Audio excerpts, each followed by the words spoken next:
Hello, and welcome to our lecture today called What is Yoga?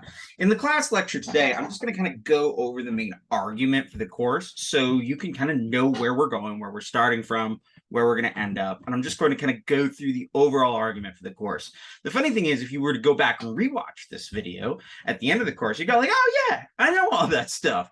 But if you're starting out right now, a lot will be kind of confusing. But that's because I'm just trying to get you an overview, and then you'll have readings and you'll have spot lectures that will pick up on every theme that I'm going to discuss today.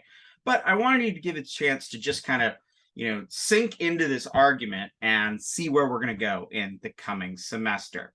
So now I will share my screen and we will begin our PowerPoint lecture. Here we go. What is yoga anyway? So, if you look at the screen, you see some people in the tree pose or the warrior pose or whatever you want to call it. One of the many poses. Most people think of yoga as just body positions. Now, the term in Sanskrit for this is asana, which means something like body position, a seat, a mat. It can mean a number of things. But as we'll see with Sanskrit words throughout this course, they all have quite a wide range of meanings.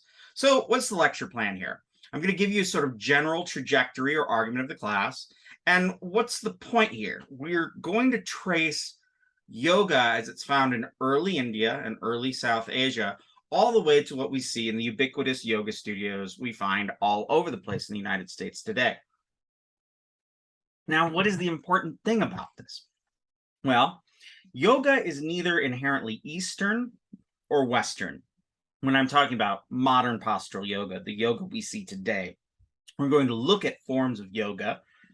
They're primarily meditative, but then turn to be very physical in ancient and medieval India. But we'll see that the yoga that's practiced in the West is at least as much grounded in modern exercise theory, notions of gymnastics, the movement cure, the idea that the more you move your body and the way you move your body can cause cures to health problems, New Thought, Western occultism, bodybuilding. All of this goes into what we see these days in what we call modern postural yoga. So what is this course? But it's a social and intellectual history. We're looking at the history of an idea, and this idea is yoga. And we'll often see that that idea is very different. To some degree, yoga is a homonym for lots of different things, from meditative activities to making recipes to gaining magic powers to doing all sorts of things. So what we're doing is we're looking at a social and critical intellectual history of modern postural yoga from its earliest iterations in India to what we see these days. So traditionally, the argument is that you have these sages that meditated in ancient India and they developed yoga. They developed these body positions and whatnot. And there is an unbroken tradition spreading them to yoga moms to this day, or yoga dudes, or yoga anybody. But what we'll see is it's a lot more complicated than this. You would not have seen an ancient sage or a rishi. A rishi means a seer in Hinduism, the ones that saw the truth and recorded it. You'll see that the people that started doing anything that they would call yoga were doing things that look very different from what we see in a modern yoga studio, in modern postural yoga. So this idea that modern postural yoga is this ancient tradition stretching back in time unchanged, we'll see is false. But there are more interesting arguments that are a little more informed, and we'll see those as we go along. So what about Hinduism? Is yoga inherently Hindu? Well, when you go into a yoga studio today, sometimes they'll use Sanskrit terminology. Sanskrit is the holy language of India for yoga poses. Sometimes they'll use English words. Sometimes they might have some chanting in English, sometimes in Sanskrit. But the reality is, the earliest forms of yoga that we see preserved and the yoga that we see in modern postural yoga is thought to be from India. But the question is always, what does it have to do with the 333 million gods, or making offerings to trees and cows and whatnot, or going to temples, or hanging out with Hindu yogis, or whatever? I mean, Hinduism is an incredibly vast system. I often say that Hinduism is from South Asia, which is basically, for lack of a better term, India, even though we're talking about Nepal, Pakistan, Bangladesh, Sri Lanka, and whatnot. But, India is not a country, it's a whole universe. And in the same way, there is no Hinduism, but there's just a diverse, wide range of Hinduisms. So what about India? And this is a quintessential picture to me of India. This is the town of Benares, arguably the oldest city in India. That's on the Ganges River. And you'll just see that there's so much life. There's all these temples and boats and people doing rituals by the riversides. Hinduism is a glorious mess. And the interesting thing is a lot of people start studying modern postural yoga. They'll even do yoga retreats and whatnot. And they go to India and they go, what? Wait a minute. What is all this Hinduism? Well, I mean, as we'll see, certain aspects of yoga really do come out of India and really do come out of Hinduism. And it's not right to completely ignore Hinduism when you're thinking about modern postural yoga. I'll argue that modern postural yoga has a lot of Western roots, but you'll notice there's an argument throughout all discussion of modern postural yoga that it does supposedly come from India. So Hinduism and India are important, and we will come back to them. Okay, so the earliest form of Hinduism is called Vedic Hinduism. Now, Vedic Hinduism is predominantly a ritual system around fire sacrifices and varied offerings. It's incredibly complicated. But toward the end of the so-called Vedic era, we start to see scriptures and figures start talking about asceticism. Asceticism is a word that means sort of spiritual practice, practices that are done for spiritual or religious or soul-based evolution and development. Within these practices of asceticism, we hear a description of withdrawing of the senses. This is called pratyahara.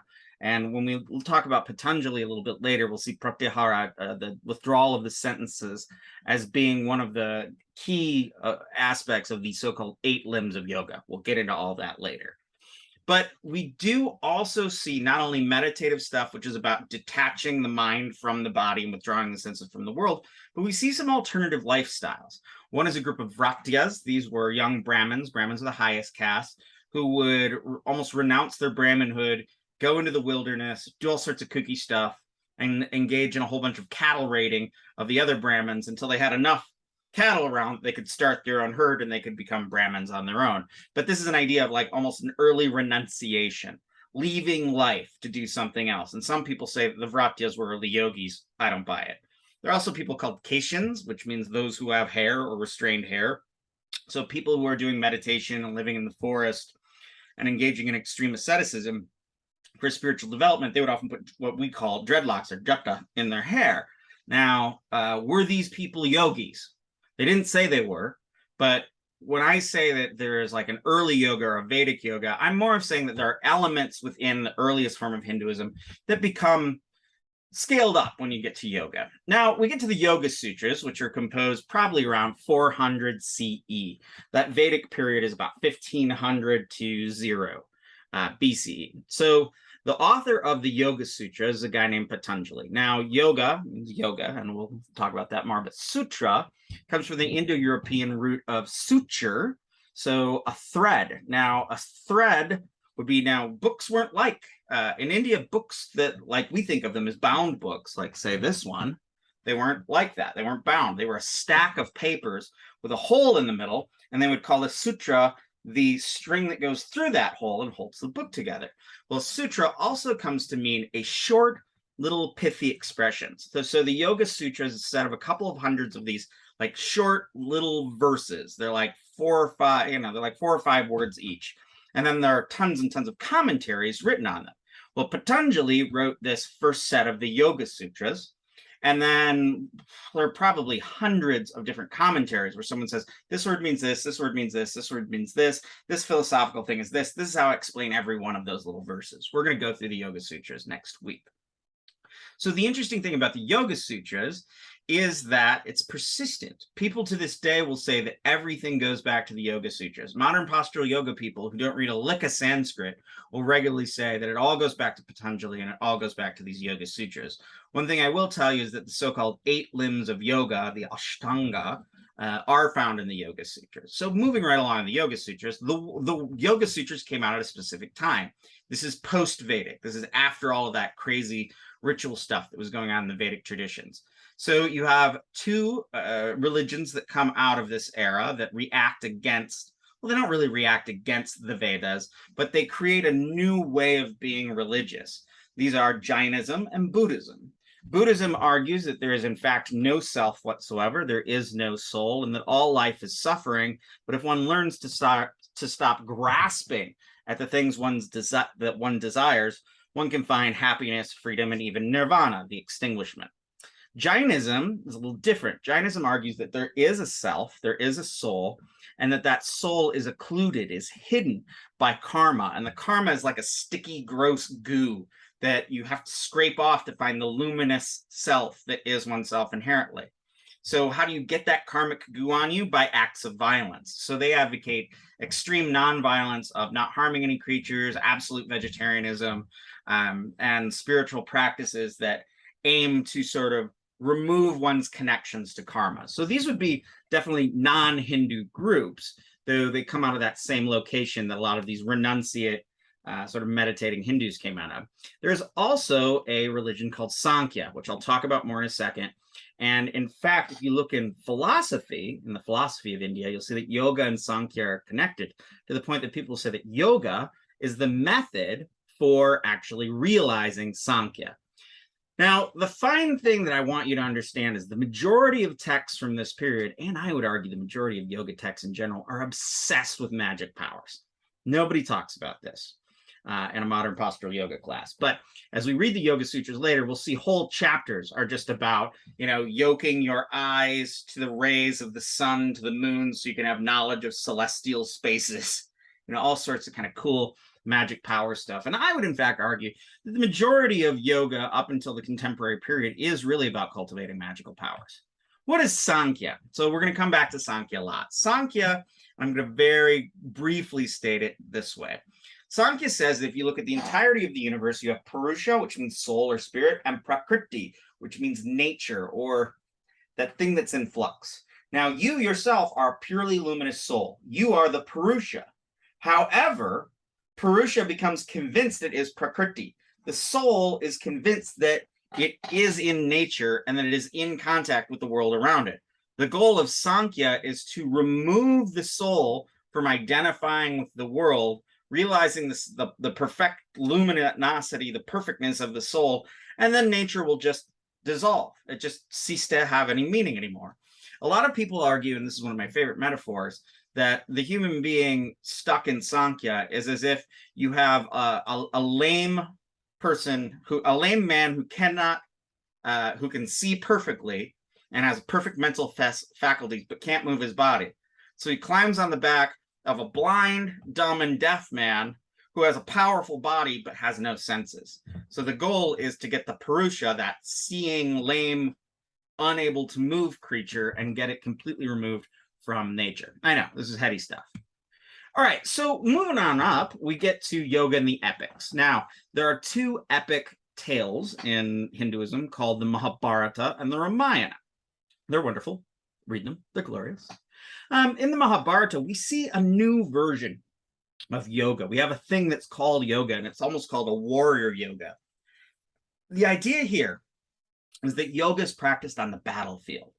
When one is about to die on the battlefield, they engage in yoga. So they shut down all of their senses, withdraw into themselves, and the goal is to project their soul outward, often through the top of their head, to go across the orb of the sun, and in order to be reborn into the warrior heaven, the land of the ancestors. So the goal of so much of this warrior yoga is to be ready to die and to go on to a great rebirth in this land of the warriors. So it is for auspicious rebirth. So you'll hear yogas described for martial arts and whatnot, but a lot of the yogas that are described in these epics are about gaining magical powers, like to see far away, and this notion of doing warrior yoga. So at one's death, they are projected into a perfect warrior landscape, almost like a Valhalla, I guess, but that's a little bit much. Okay, so we're moving into the medieval era. So that's 600 to 1400. The epics are written around, let's just say 400 CE. So from 600 to 1400 CE, we have a time period that some people call post-classical Hinduism. In this era, we see a lot of kind of cool stuff. Buddhism in its Mahayana, its greater vehicle form, becomes widespread in India. You have the rise of Tantra. Tantra is synonymous with sexuality these days, if you look on the internet. But in fact, what Tantra is it's a system of rituals for for gaining magical powers, for gaining liberation, for gaining spiritual development. But what's really going on in Tantra is it's excessive ritual. We'll talk about Tantra more. Also, a lot of books on black magic are written in Tantra. Tantra is my specialty as a scholar. Also around this time, we find an early Buddhist text that describes a type of yoga called Hatha yoga. Now, Hatha comes from the Sanskrit root hat, which means to strike. So if I wanted to say, I strike you with my foot, I would say, Aham padena hatayet, or hatayami, which means like, I strike you with my foot, hat. So the violent yoga, but I think a better translation of Hatha yoga is it's a somaticized yoga. It's a physical yoga. Yoga, up until this point, anytime we're reading about it, is very much like a seated meditative thing. The Yoga Sutras has one main verse on asanas, on yoga positions, and it said you should make that asana firm, sthira, and you should make it comfortable, sukha. Actually, it's dhrida and sukha. It should be, if you look at any yoga postures, they don't look terribly firm or comfortable. Anyway, so Hatha yoga argues that you can use the body. You can use the body to manipulate one's soul. In fact, it's often described using what we call the hydraulic system. And don't worry, I'm going to talk about this a lot throughout. So what the idea here is, body positions are used to lock the mind in place and to push sexual fluids, be they semen or uterine blood, up the spine internally, so they're transmuted in the head and then turn into a divine nectar that will bestow magic powers and immortality. So get that at the yoga studio around the block. Also, we find Islamic yoga. Now, I just put this in scare quotes as Islamic, but even the Yoga Sutras, which were translated into lots of languages, were translated into Persian and had a whole life of their own in Persian. And we do see forms of meditative yoga being picked up by Muslims who were living in, who came to India starting in like 1300, and then, were the prominent ruling force until 1600 when the British took over. All right, sinister yogis and warrior yogis. This is something that nobody really knows about. Yogi. So yoga means one who does yoga, or yoga is just yoga. Yogin means one who does that thing, one who does yoga. And yogi is one who is a yogin. So we see two confusing aspects when we read through literature from this time period. One, we see yogis are bad guys. In a lot of stories, they come and they mess people up. They take over people's bodies. They trick people into like killing their own children. They, manipulate kings. They do all sorts of gnarly stuff. And even if you watch Bollywood today, or especially if you watch Indian soap opera TV shows, South Asian soap opera TV shows, you'll find that yogis are often the bad guys. So we get this term, sinister yogis. There's a book by my PhD advisor called Sinister Yogis. We'll read a section of it. We also see warrior yogis. In fact, yogis would orient themselves into an akhada. An akhada means like a school or an army. And they would get together based on whatever affiliation they had, and they would be hired by local maharajas, local kings, to fight battles. So you have armies of yogis. And the thought is that the yoga that they do to prepare themselves for their bodies for the powerful meditations they'll do, also give them powerful bodies to fight with. So yogis are dangerous. Yogis are military. And I remember when I first met a whole bunch of yogis in northern India, I was with a buddy of mine who was from the area, and he said, be careful, Aaron. If one of those guys comes up to you and says, give me your camera, you just give it to him. If he says, give me your passport, you just give it to him. You don't mess with these guys. So he was referring in particular to a Naga yogi, who, as I saw him, was just wearing a loincloth. He was covered in ash. He had a turban, and he had these like bright, brilliant eyes. But he didn't ask for any of my stuff, and I didn't get into any trouble with him. Okay, so there are also Tibetan and Chinese analogs to yoga. We're not going to be getting into this too much, but You'll see in Tibet, there were a large amount of yogic practices found in early Buddhism that traveled to Tibet, took root, and actually they developed much further. So you have traditions of yogic positions that are different from what we find in the United or in modern postural yoga, and in India we find a whole bunch of lore like on dream yogas, death yogas, all sorts of furthering discourse on yoga that's inspired by India, but is not connected to it. And then oddly, when we start looking at the roots of modern postural yoga, you'd be amazed at how many people say that the roots of modern postural yoga is in Tibet. Also, in China, you have Taoism. Taoism is it's often thought by Westerners to be a religion of no religion. You just do what is natural. But for a Taoist who's a Taoist practitioner, they will manipulate their diet. They will consume alchemical and medical substances. They will alter their lifestyle to be more in tune with nature. They do extensive meditation. It's a very rigorous system that is all about finding a system to get one back to one's natural state. So there's clearly some connection there, but it's really Taoism is doing its own thing. So I'm bringing this up so you don't just go, oh, it's the same thing in China. It's the same thing in Tibet. Okay, we're into the colonial area. Now, what is the colonial era? Well, in 1600, the British East India Company set off for India. This was the first multinational corporation. They were set out to set up agriculture, do trading, and figure out what was going on with India and how to make money off of it. And thousands and thousands and thousands and thousands of British men moved to India. They would often bring their wives and families. They would learn to speak the local languages, dress the local types. They were British businessmen who were out to extract as much money as they could from India. Now, there was a revolt in 1857 when the Indian military revolted against the British. And then after that, it stopped being the British East India Company that controlled India, but the British Crown. The company was nationalized, and then the British really did rule India, but they've been ruling India for a long time. So it's a colony. India becomes a colony of Britain. In the colonial area, you had the Portuguese, and you had the Dutch, and the English were in India for the most part, and the French to some degree, but the English really had the most power. Okay, so the British East India Company had to, install law and order so they could extract as much money as possible with their businesses. One of the ways they figured to do this was to exaggerate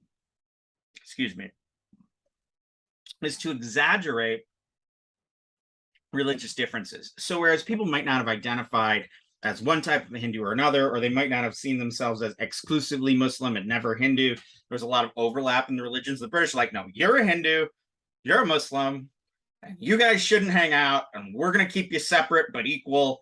And through that, they were able to sort of divide and conquer.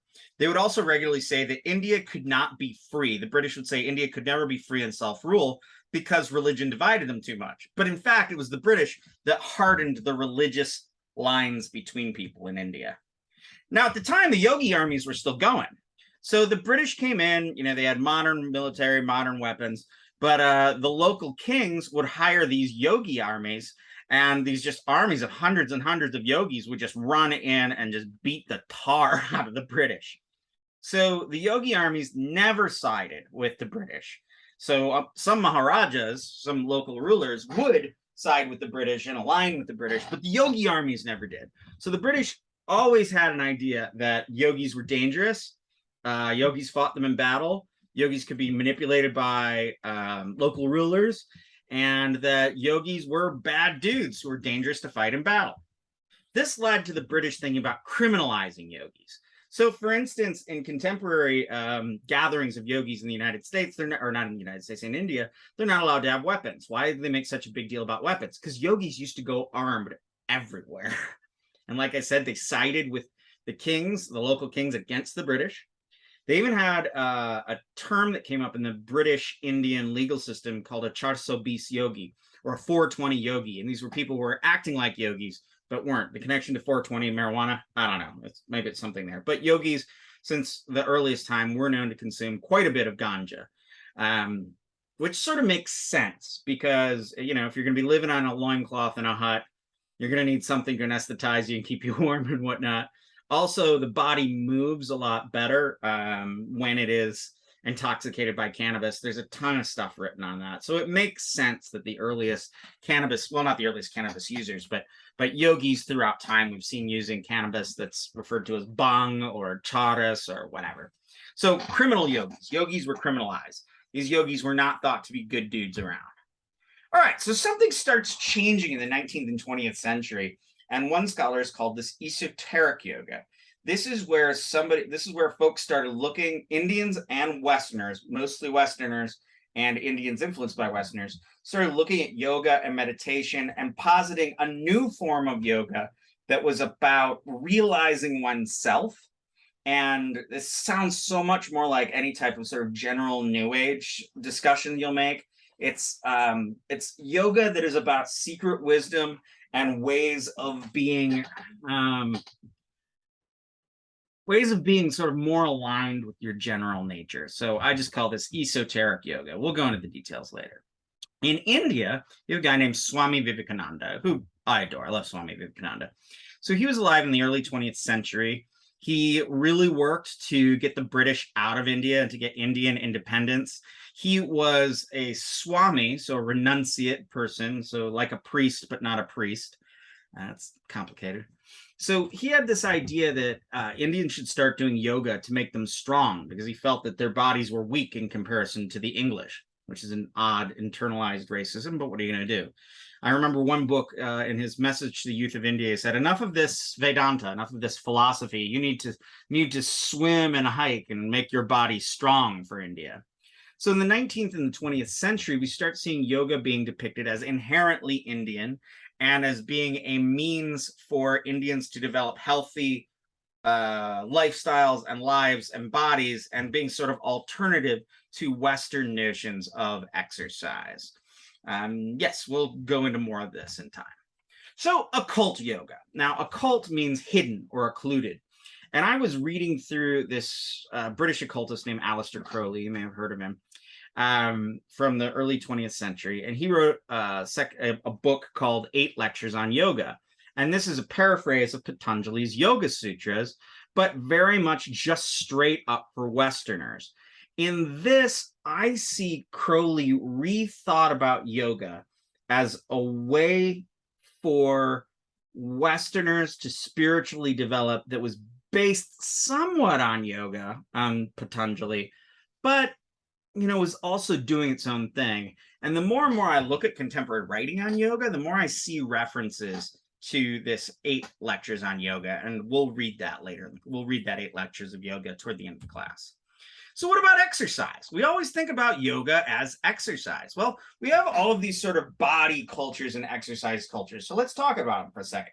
New Thought, think positively and grow rich. So New Thought posits that however your brain works, that'll be how your body works. Now, you hear this all the time.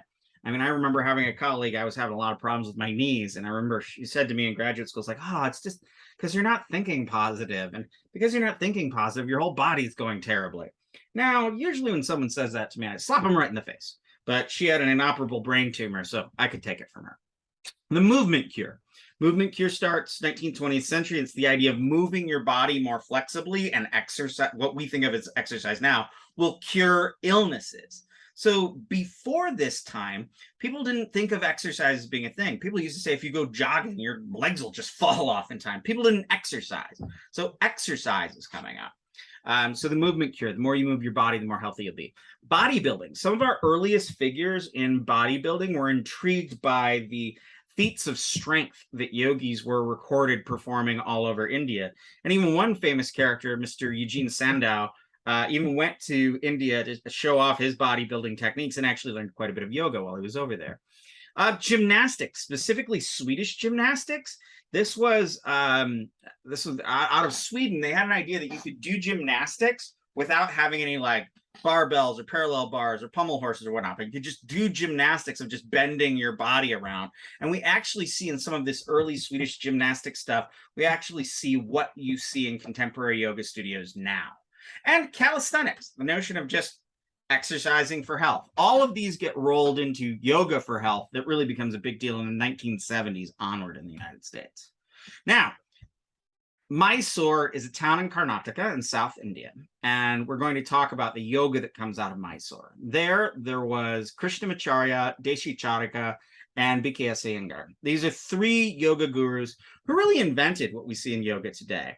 So there was a Maharaja, a great king down in Mysore, and you can see his palace over here, who was really interested in yoga. So he hired this guy on the left, Krishnamacharya, who wasn't a formal yoga guy. He was a Sanskrit teacher and a philosophy teacher, but he'd done some training and a little bit of yoga.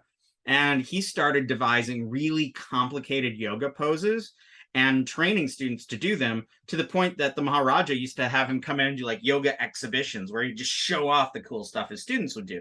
This is very much the beginning of this physicalized yoga as just bodily practices and extreme bodily practices. Okay, but we'll get more into that. So what about counterculture? And I want to talk about yoga in the United States here. On your left is Swami Ram Dass, who's a white guy, Harvey Alpert, and he got thrown out of Harvard for teaching Hinduism and psychedelics for the most part. He was pals with Timothy Leary and whatnot. And he went on to become a very kind of famous white yogi.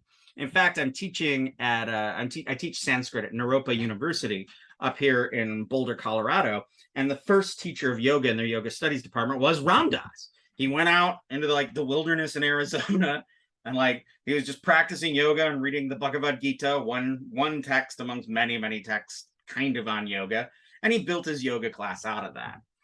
To the right of him, you see Maharishi Mahesh Yogi. Now, you see his name is Yogi right in there. Now, Maharishi Mahesh Yogi was the guy that the Beatles took up with in Rishikesh. He started transcendental meditation, which is a form of meditation in which they give you a mantra, you repeat the mantra, and over time, by meditating on that mantra, you spiritually develop. But mantra practice and chanting mantras is also common throughout yoga and the history of yoga. And finally, we have on the right Osho, or Rajneesh. You can see him on the Netflix special, Wild Wild Country. He was a philosophy professor who decided to become kind of a cult guru, and he opted for incredible personal freedom, was what he argued for, or swatantriya, which is a word that you don't actually find all that commonly in Sanskrit philosophical discourse. But he really posited a counterculture way of being. All these three guys looked at the West and said, this isn't working. We need a different version of the West. And they all thought this in the 1960s. And they took their influence from yoga and some forms of Hindu philosophy to create a counterculture. And if you hang out with a lot of yoga people, or you just hang out at hippie places, you will find that there is a sense of counterculture yoga, that yoga is an alternative to the mainstream of life. What about consumerism? I mean, you type in yoga and the first thing you see is yoga pants, yoga leggings, cute little yoga tops. I remember being in Mysore one time and I looked over, I was with a friend of mine, I said, that girl's outfit there that costs more than I spend in a month to live here. And she's like, oh yeah, that's true. So there is this thing where yoga doesn't really talk about, having gear. If anything, yogis are almost always males, and they have a loincloth. That's it. A loincloth and a pot. That's it. A loincloth, a pot, maybe some rope. That's it. They don't have a lot of stuff. But now if you go to a yoga studio, there's all this yoga gear everywhere. Or what about yogi tea you see in all these places? Well, the interesting thing there is it was actually started by a Sikh guru in the 20th century who has since been he died a while back, but his he ended up having a big deal of scandals. And on the right, you just see this picture of this glorious yoga retreat on the ocean and whatnot. And there's just an element of consumerism. And I feel like a lot of people these days that are really into yoga have sort of conspicuous consumption. They just talk about their yoga so much. So yoga and consumerism. Okay, so yoga today. What do we see in yoga today? I mean, I see all sorts of stuff in yoga today. You see people do yoga for exercise, yoga for health. You have people talking about yoga mommies. I was just down visiting a friend of mine who has completely turned into a yoga mom, and it just totally cracks me up. But you also see goat yoga with goats. Have a goat on your head while you're doing yoga. I have a pet pug, and I don't think pug yoga would go very well because he would just be all over the place. Yoga with beer. I live in Colorado and we have breweries all over the place, and they have yoga classes here where at the end of it, you get a beer, yoga and beer. I mean, it's the United States. It's the Western world. We're going to consumerize everything. We're going to make everything nifty. We're going to put stuff together in weird ways because that's what we do, you know? All right. Next slide. Yoga studios. They're everywhere. They're in every strip mall. So, you know, we didn't really have yoga studios in traditional India. And in fact, yogis wouldn't like teach a whole bunch of students or even teach classes. They'd have like three yoga disciples. They'd teach them various things, send them off to practice, and then they'd come back. So the idea of yoga and a yoga class is also a very 20th century idea. My friend Milena used to always say, I learned how to do yoga fine. I can do it in my hotel room. What's the difference? I got to go in and smell everybody's yoga farts? I don't need that. So yoga has become connected with Hindu nationalism. So what do I mean by nationalism? Nationalism means that you are connected to your national country identity more than anything. With Hindu nationalism or Hindutva or Hindutva, that means that the Hindu-ness is the most important thing. This ends up effectively in India being Hindu nationalism says India is a Hindu nation.